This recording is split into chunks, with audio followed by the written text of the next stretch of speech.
महाराष्ट्र और कर्नाटक के बीच सीमा विवाद गहराता जा रहा था और इस पर अंततः गृह मंत्री अमित शाह को इंटरवीन करना पड़ा है और ये बहुत महत्वपूर्ण माना जा रहा है। दरअसल अमित शाह ने इस पर एक बैठक की है। इस बैठक में दोनों राज्यों के मुख्यमंत्रियों ने भी हिस्सा लिया। बैठक में महाराष्ट्र के मुख्यमंत्री एकनाथ शिंदे, डिप्टी सीएम देवेंद्र फडणवीस, कर्नाटक के मुख्यमंत्री बसवराज बोम्मई और कर्नाटक के गृह मंत्री अरागा ज्ञानेंद्र ने हिस्सा लिया। बैठक के बाद अमित शाह ने कहा कि विवाद की समाप्ति के लिए हमने दोनों पक्षों से अच्छे माहौल में बातचीत की है। उन्होंने कहा कि दोनों ने सकारात्मक अप्रोच रखी है। दोनों ने कहा विवाद का निदान रोड पर नहीं होता, फेक ट्विटर हैंडल से लोगों की भावनाओं को भड़काया गया है। यह फैसला हुआ है कि जो लोग भावना भड़काएं उनके ऊपर एफआईआर दर्ज होगी और उन पर कार्रवाई होगी।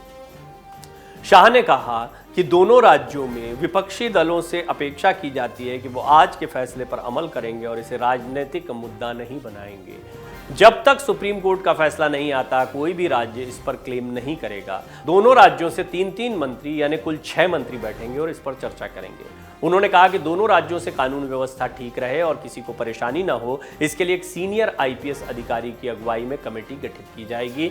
दोनों राज्यों के बीच जो भी अन्य भाषाई लोग बस रहे हैं उनको राजनीतिक मुद्दा न बनाया जाए। वहीं कर्नाटक के मुख्यमंत्री बसवराज बोम्मई ने कहा कि कर्नाटक और महाराष्ट्र के लोगों के बीच मधुर संबंध हैं।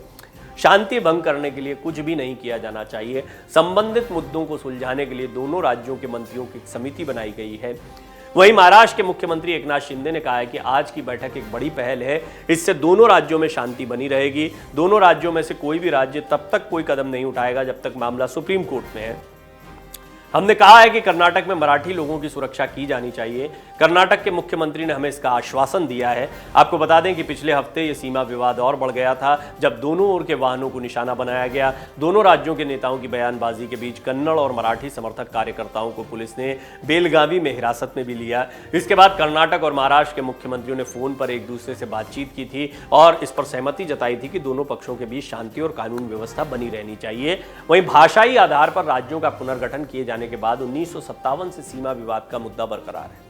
महाराष्ट्र बेलगावी पर दावा करता रहा है तो जो तत्कालीन बॉम्बे प्रेसिडेंसी का हिस्सा था, क्योंकि यहां मराठी भाषी आबादी का एक बड़ा हिस्सा रहता है। महाराष्ट्र 1814 मराठी भाषी गांवों पर भी दावा करता रहा है जो वर्तमान में कर्नाटक का हिस्सा है। वहीं शिवसेना उद्धव बाला साहब ठाकरे के सांसद संजय राउत ने कहा कि अभी पता चला क्या कि वो सारे ट्वीट फेक थे और जो कर्नाटक के सीएम बसवराज बोम्मई ये खुलेआम बयान दे रहे थे कि अमित शाह के पास जाने से कोई फायदा नहीं होने वाला, कोई फर्क नहीं पड़ेगा, वो भी फेक था।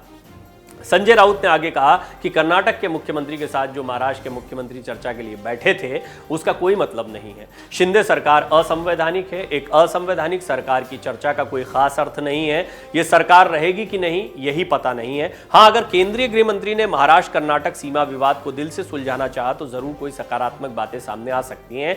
हालांकि इन सब के बीच संजय राउत ने कहा कि वो और उनकी पार्टी सिर्फ विरोध करने के लिए विरोध नहीं करेंगे। पिछले 70 सालों से सीमा विवाद की वजह से सीमावर्ती भागों की जनता को जो अत्याचार सहना पड़ा है वो हमसे ज्यादा किसी को नहीं पता है। हमने इस वजह से 70 कुर्बानियां दी हैं। संजय राउत ने कहा कि जब इस बात पर एकमत है कि कोर्ट के फैसले से पहले दोनों तरफ से कोई दावा नहीं किया जाएगा तो बेलगावी का मामला तो सुप्रीम कोर्ट में है। ऐसे में कर्नाटक ने बेलगावी को अपनी उपराजधानी कैसे बना लिया?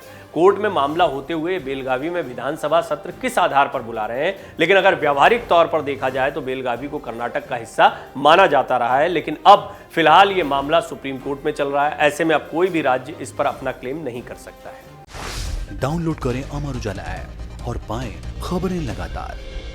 अगर आप ये वीडियो YouTube पर देख रहे हैं तो हमारे चैनल को सब्सक्राइब करें और बेल आइकन को दबाना ना भूलें। अगर आप Facebook पर ये वीडियो देख रहे हैं तो हमारे पेज को लाइक करें।